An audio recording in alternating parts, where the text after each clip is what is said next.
So I recently seen this video and man, it was gut-wrenching. For people out there that are not prioritizing saving for retirement, this video will make you think twice. It's really, really sad and really unfortunate. I'm telling you, I hate it. I hate when I see people who work in this country for years, work so hard, and in the end they have nothing left to retire, or a corporation screwed them, like in this case. Let's check it out. Time since the 1940s, Americans are reaching retirement in worse financial shape than their parents.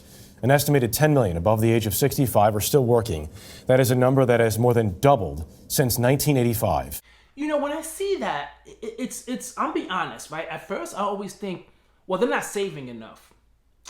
But then I start thinking as well, like, is it just because things are super duper expensive right now where the average person should just retire, it seems like it's impossible? Like, it seems like if you never owned a home, right? If you don't own a home, because the number one expense is going to be obviously your health and where you live. If you never owned a home and now you're renting or you're doing all these things, it's super expensive right now to rent. And healthcare is extremely high. So it's just so unfortunate because it's hard to understand exactly what it is, right? You guys let me know what you think it is. You think it's the lack of financial education?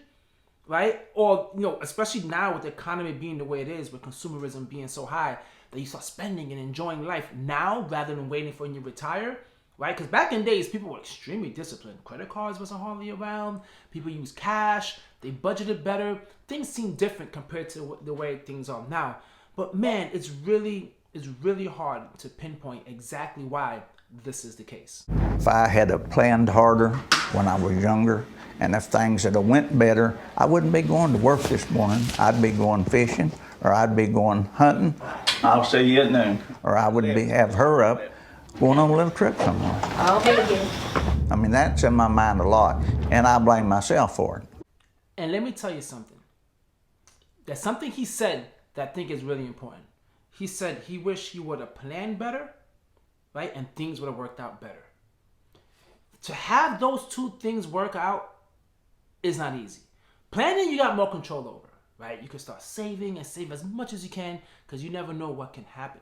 But the things that can happen along the way, right? Along the way when you're trying to save and retire, it could derail you in so many aspects. That's why, to me, you can never just save just enough. You gotta just continue to save and invest and have that part of your life. And the amount of money you have is never too much. If things work out well, health-wise, no crazy emergencies, then that's great. But you always gotta plan for the worst, because the older you get, guys, the more you're gonna have some health issues. You're gonna have some health issues.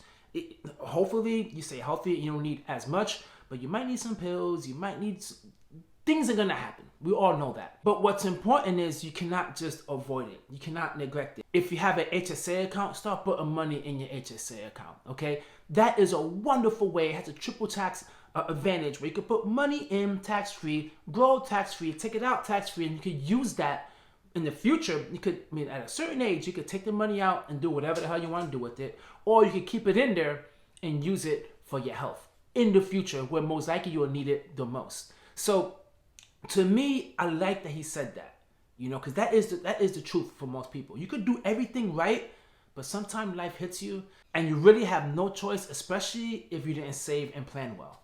We'll just go ahead and punch right in. Morning. Here's your sticker. Tom Coomer is still working. Bye-bye. He's 80 years old, a part-time greeter 5 days a week at Walmart. How you doing? Good to see ya. Y'all have a great day. Man, working at the age of 80 and having the energy that he has, I did not know he was 80. That is awesome. I know people used to always joke, I want to retire and be a Walmart greeter. Well, it looks like that's what he's doing, but to him, this job is a job that he needs. Right? This isn't just for fun. He needs this job. He needs this job at the age of 80, man. That's tough. Especially if you're a grandkid or a son and you're seeing your grandpa at the age of 80 having to work to survive. That's tough. How long have you worked here? I'm going on 9 years. 9 years. I'm only going to work 30. Coomer is a kidder, but why he's still working is no joke. When you got this job, you needed this job. Yeah, you betcha I did. When you lose your retirement at a big place like McDonnell Douglas, you need a job. In 1994, McDonnell Douglas closed its plant in nearby Tulsa. Coomer, a machinist, had worked there 29 years. And all of a sudden, a loudspeaker come on, and it said, "Attention, McDonnell Douglas will close in 60 days." And I mean, we stopped and looked at each other and thought, what in the world? To me, that was just like you'd walked up and slapped me in the face. Because all your plans. All my dreams was just then going out the door. He was 56 years old with an 8th grade education and 1 year shy of a full pension. Man, 1 year shy from a pension and fired over an intercom. I'm telling you, man. You know what? These corporations, man, there's something else. There's something else. I mean, they gave him a heads up, 6 months or whatever. Man, how can you not give this guy his pension when he was so close? So close. You know how stressful that gotta be? To know you're 1 year away from receiving your full pension and they lay you off after that? Oh, man, that is by far a nightmare. But that's the reality of corporations. Corporations just look at the number, man. They don't look at the person, right? When they make the decisions to cut, it's an expense, we're closing down, that's it. They don't care about nobody. Nobody whatsoever. Nobody. Because you could tell too, because they did it over the intercom. Not even have a one-on-one face conversation with someone that worked there for 29 years and said, listen, I'm telling you right now, I got bad news, and take care of them. It sucks for the person who's been there for 5 years, 6 years or whatnot, but for the person who's been there for 29 years deserves way more respect than to get fired over intercom. That right there is just horrible. Financially, the Coomers have never recovered. Over the years, they burned through retirement savings, downsized their house and lifestyle, but still have a mortgage they can never pay off. The average American over 65 lives on about $4,100 a month. With his Walmart checks, their Social Security, and his partial pension, Tom and Ellen Coomer live on around $3,100 a month, more than $1,000 less than the national average. That's tough, man. That really is tough. And to $4,100 a month, that seems like a lot, right? That seems like a lot of money for being the average for someone over the age of 65 when they retire, how much money they live off of. That seems like a lot. And now everyone says the 4% safe withdrawal rate, you know how much to take. It looks like $1 million is the number, right? I mean, but just to survive, not to do all the things that you wanted to do. To just survive, it looks like you just need $1 million, right? You just need $1 million. Now, they're making it work, right, with the amount of money they make, but it's probably not the life that he wanted. It's not the life that he wanted. There's no way he envisioned himself working into the age of 80, continually working to the age of 80. Man, that's really sad, man. That's really sad and that's really unfortunate, but that seems to be the story for so many people right now, right? So many people retiring without not having so much money. They're getting fired right before, you know, because some people still rely on their job even in the 60s. They're getting fired due to the fact of age, right? It's age. Just make room for the younger people. They let them go, and then they're struggling.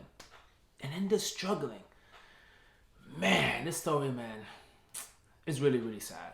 Have a good day. Tom Coomer All righty. worries he'll never be able to afford retirement. He likes to work and needs to work, but I feel guilty too because he's having to work at his age. It hurts me that I can't do for her what I want to do. Do you feel like the American dream came true for you? I was right at the door, but I never did get to go through it. Man, that's tough. That really is tough. The man is trying to provide for his wife. It's all he cares about. Not his ego or not mad at the company, because if you notice, he seems just happy. He wasn't just complaining about the company. He's just like, hey, I go to work. That's all good. But I'm doing it for my wife. And I wish I could give my wife a lot more than what I'm doing now. That's all he cares about. That's true love right there, man. That's true love. And it's like, oh, you just wish things just work out your way in life, but sometimes it just doesn't. That's why, guys, you just cannot neglect saving for your future. You cannot neglect saving for your future. You gotta put money in your 401k, your Roth IRA. If your job doesn't have 401k, put in a Roth IRA. Do whatever it takes, but you have to save for your future. That whole YOLO, live for the moment now, you will end up like him in the future, right? Now, obviously, he had a whole bunch of bad stuff going on in his life. And luckily, this man is a healthy old man. He seems strong, energetic. He's like a very, very strong working man.